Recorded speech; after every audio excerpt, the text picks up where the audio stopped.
কথাগুলো তুলে ধরেছি। আমি শুধু বলতে চাই আগামীর বাংলাদেশটা কেমন হবে। আমি বলি আরেকটা লড়াই হবে ইনশাআল্লাহ। একটা লড়াই হয়েছে ফেসিবাদের বিরুদ্ধে, আরেকটা লড়াই হবে দুর্নীতির বিরুদ্ধে ইনশাআল্লাহ। এই দুর্নীতির মূল উৎপাদন করার জন্য যা দরকার আমরা তারুণ্য এবং যৌবনের শক্তিকে একত্রিত করে সেই লড়াইয়েও ইনশাআল্লাহ বিজয় লাভ করব।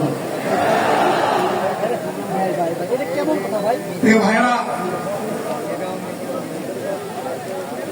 জামাত ইসলামী যে দুর্নীতিমুক্ত সমাজ গড়বে তার প্রমাণ কি?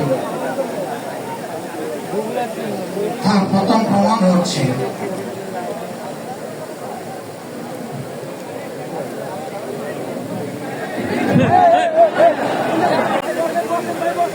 বাংলাদেশ জামাত ইসলামী যদি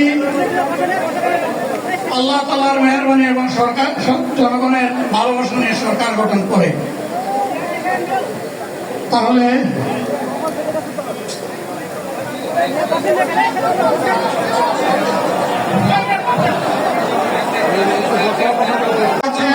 সবাই জায়গায় থাকেন, সবাই তার নিজ নিজ জায়গায় অবস্থান গ্রহণ করেন, সবাই তার নিজ নিজ জায়গায় অবস্থান গ্রহণ করেন। আপনারা নিজ নিজ জায়গায় থাকুন, প্রয়োজনীয় দিক নির্দেশনা দেওয়া হবে। আপনাদের উত্তেজিত হওয়ার কোনো কারণ নেই।